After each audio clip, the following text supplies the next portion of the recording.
ज्योतिष पीठ के शंकराचार्य स्वामी अविमुक्तेश्वरानंद सरस्वती और उनके शिष्य मुग्धानंद की मुश्किलें एक बार फिर बढ़ती नजर आ रही है, क्योंकि अब इलाहाबाद हाई कोर्ट से मिली राहत को सुप्रीम कोर्ट में चुनौती दे दी गई। जी हां, जिस मामले में हाई कोर्ट ने दोनों को अग्रिम जमानत देकर गिरफ्तारी से राहत दे दी थी, वही मामला अब देश की सबसे बड़ी अदालत सुप्रीम कोर्ट के दरवाजे तक पहुंच चुका है।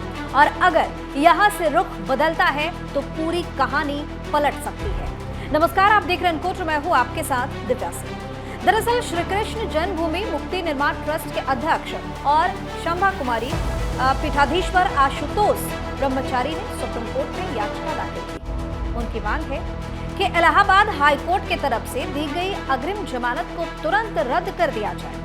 दरअसल आशुतोष ब्रह्मचारी के वकीलों का तर्क है कि हाई कोर्ट ने जमानत मंजूर करते समय कानूनी तथ्यों और साक्ष्यों को नजरअंदाज किया है, जिसे विधि सम्मत रूप से चुनौती देना बहुत जरूरी है। अब सवाल ये है कि ये आखिर पूरा मामला क्या है? तो आरोप बेहद गंभीर है। शिकायतकर्ता का कहना है कि माघ मेला 2026 और महाकुंभ 2025 के दौरान मठ में रह रहे नाबालिग बाटकों के साथ कथित तौर पर गलत किया गया।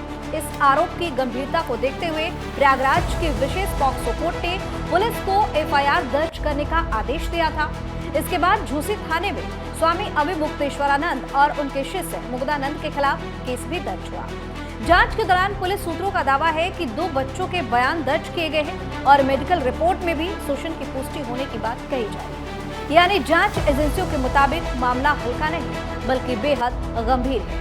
लेकिन कहानी का दूसरा पक्ष भी उतना ही जोरदार है। शंकराचार्य पक्ष इन सभी आरोपों को सिरे से खारिज कर रहे हैं। उनके वकील का कहना है कि जिन बच्चे के साथ गलत होने की बात कही जा रही है वो कभी मठ में रहे ही नहीं। उनका दावा है कि ये पूरी तरह से एक साजिश है, छवि खराब करने और विरोधियों के द्वारा रची गई एक प्लानिंग है। यानी एक तरफ से साजिश का आरोप उनकी तरफ से भी लगाया जा रहा है, तो दूसरी तरफ साक्ष्यों का दावा किया जा रहा है। अब आते हैं उस मोड़ पर जहां से मामला और दिलचस्प हो जा रहा है। 26 मार्च को इलाहाबाद हाई कोर्ट ने स्वामी अविमुक्तेश्वरानंद और उनके शिष्य को अग्रिम जमानत दे दी थी। कोर्ट ने कुछ शर्तों के साथ गिरफ्तारी पर रोक लगा दी। उस फैसले के बाद ऐसा लगा था कि फिलहाल राहत मिल गई है, लेकिन अब सुप्रीम कोर्ट में चुनौती के बाद ये राहत खतरे में पड़ सकती है।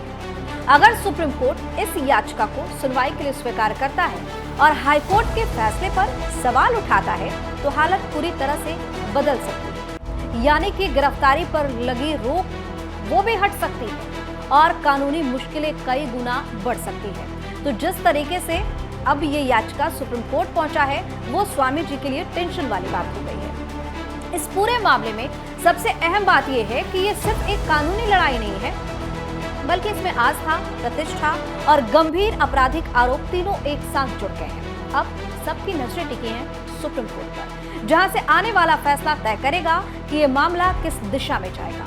क्या हाई कोर्ट की राहत बरकरार रहेगी या फिर जांच और सख्त हो जाएगी? फिलहाल के लिए इतना जरूर है कि ये मामला अब एक नए और निर्णायक मोड़ पर खड़ा है और आने वाले दिन इसमें कई बड़े खुलासे भी हो सकते हैं, ऐसा कहा जा रहा है, और कानूनी मोड़ भी देखने को मिल सकता है।